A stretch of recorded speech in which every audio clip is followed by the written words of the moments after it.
Point समझना है। बेटा तुम खड़ी क्यों हो क्लास में? सीट नहीं मिल रही, आगे आ जाओ, थर्ड लाइन में आ जाओ, थर्ड लाइन में बैठा लो बेटा इसको। फिर तेरी बहन को जब कोई कहेगा यहाँ आके बैठ जा, फिर अच्छा लगेगा? थोड़ा लिमिट में रहना चाहिए ना।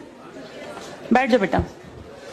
चलो अपने देखो, अपने व्यवहार को ऐसा रखो जैसा तुम दूसरे के साथ करो, तुम्हारी बहन के साथ वही होगा। यहाँ नहीं, जहां वो कॉलेज में जाएगी वहां होगा, बस में होगा, ऑटो में होगा।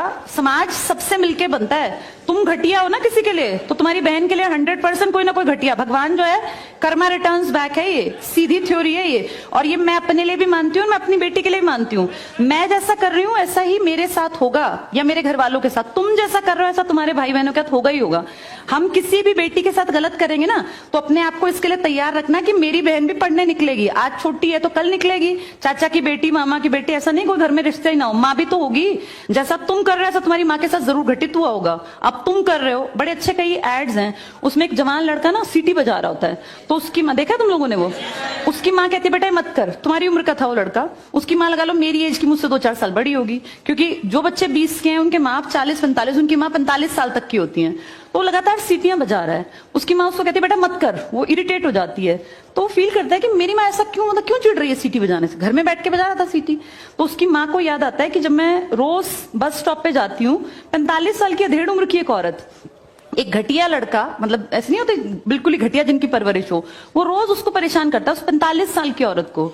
तो उसको फिर फील होता है कि ये मेरा बेटा जो हरकत कर रहा है ये उस लड़के से मेल खाती है। बहुत अच्छा ऐड है, उसका एसेंस बहुत अच्छा निकल के आता है कि एक्सप्लॉयटेशन सिर्फ जवान लड़कियों का नहीं होता। आप गलत कर रहे हो ना, कोई आपकी माँ के साथ, आपकी बहन के साथ कहीं ना कहीं कोई गलत करेगा फिर। इसलिए समाज को अच्छा बनाओ, क्लास को ऐसा बनाओ, कोई लड़की वहां से अगर आ रही है और तुम कह रहे हो यहाँ आ जा, तो ये ठीक है। ये अपने आप सोच के देखो, ये हमारी परवरिश को भी दिखाता है कि हमारी परवरिश कैसी माँ ने की है।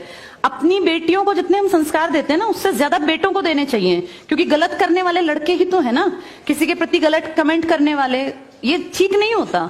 इतने काबिल बनो कि कोई तुम्हारे साथ बैठना चाहे। तुम्हें ये कहना पड़ रहा है कि यहाँ के बैठ जाओ। तुम कोई वो छिछोरे 70-80 के दशक के लड़के थोड़ी ना हो, पढ़े लिखे 21वीं-22वीं सदी के लड़के बैठे हो। तुम कोई बच्चे नहीं हो। अब अपने व्यवहार को इतना अच्छा बनाओ, क्योंकि जब गलत बात बोलो ना तो सोच के बोलना कि मेरे घर में जो औरत है ना उसको ये सहना पड़ रहा है कहीं ना कहीं। तुम ही लोगों ने समाज बना रखा है, इसको घटिया बना लो चाहे अच्छा बनाओगे तो पूरा समाज अच्छा बन जाएगा। घटिया बनाओगे तो तुम्हारी माँ को भी 100% सुनना पड़ता होगा, क्योंकि ये कर्म है, ये किसी को नहीं छोड़ते।